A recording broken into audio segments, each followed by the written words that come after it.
Leo Oktoba 15 ndo siku ambayo zimetolewa taarifa za kifo cha aliyekuwa waziri mkuu wa Kenya Raila Odinga, na kuna baadhi ya watu maarufu sana ambao wamejitokeza kutoa salamu zao za rambirambi, na kutoka Bongo mastaa kadhaa pia wamejitokeza kutoa salamu zao za rambirambi. Ilipita kwenye Instagram ya baadhi ya mastaa nikakutana na baadhi ya jumbe ambazo walikuwa wameziacha huko, na moja kati ya mastaa hao ni pamoja na Ali Kiba ambaye kupitia Instagram ya kwake bana alikuwa ameweka ujumbe mrefu ambao ulisomeka kwamba I am deeply saddened to learn of the demise of retired Honorable Raila Amolo Odinga, former Prime Minister of Kenya. On behalf of myself and all those who hold you in high regard, I extend my deepest and most heartfelt condolences to you and your family during this time of sorrow.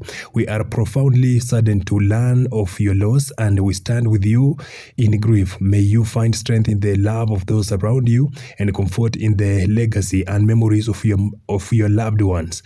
In moments like this, words can do little to ease the pain, but please know that you are in our thoughts and prayers. Your resilience and unwavering spirit have long inspired many across the nation, and we trust that the same strength will guide you through this difficult period. May peace be upon you and your entire family. With deepest sympathy, na kuweka hashtag pale chini King Kiba. Ndio ujumbe ambao Ali Kiba bwana alikuwa ameandika kupitia Instagram ya kwake, na alikuwa ameandika kwa lugha ya Kiingereza. Nadhani kwamba ni kutokana na target ambayo alikuwa anataka wapate ujumbe huo. Joh Makini pia kupitia Instagram ya kwake alikuwa ameweka picha ya marehemu Raila Odinga na kuandika kwamba rest in peace baba, one of Africa's finest. Poleni sana wa Kenya, Mwenyezi Mungu awafanyie wepesi familia, ndugu, jamaa na marafiki katika kipindi hiki kigumu. Nikakutana na post ya Slay ambayo pia ilikuwa imeandika kwamba pumzika kwa amani kiongozi, na kumtaki kabisa nasema kwamba poleni majirani zetu wa Kenya kwa msiba huu mkubwa. Nikakutana na post pia kutoka kwa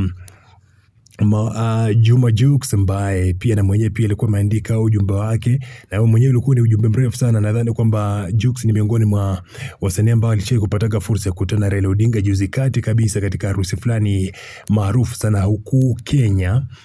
Lakini pia na mwenyewe akawa ameandika kwamba heartbroken to hear of the passing of retired Honorable Raila Odinga, a true African hero and symbol of leadership, courage and unity. I had the honor of meeting him and his beautiful family just a few weeks ago in Nairobi, and I witnessed humility wrapped in greatness. My heartfelt condolences goes to Honorable William Ruto, the President of Kenya, to Raila Odinga's wife, children and family, and to all lovely people of Kenya. May his soul rest in peace.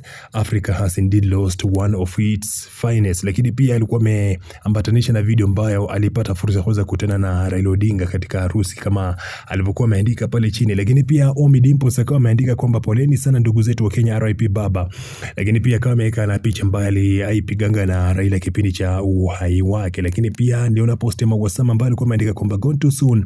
Poleni sana kwa mashabiki zangu wote wa Kenya na wote walioguswa na msiba huu. Poleni sana kwa ndugu, jamaa na marafiki. Au si bana, ni baadhi ya jumbe tu ambazo zilikuwa zimewekwa na mastaa wakijaribu kutuma jumbe zao za maombolezi, lakini pia rambirambi baada ya taarifa hizi kuweza kutangazwa. Sasa ni baadhi tu, kuna wengi ambao wamejitokeza kuweza kupost, lakini kwa haraka mapema leo hii hapa nilipata fursa kuweza kukutana na post hizi hapa. Naweza nipa pia na maoni yako pale chini kwenye comment section.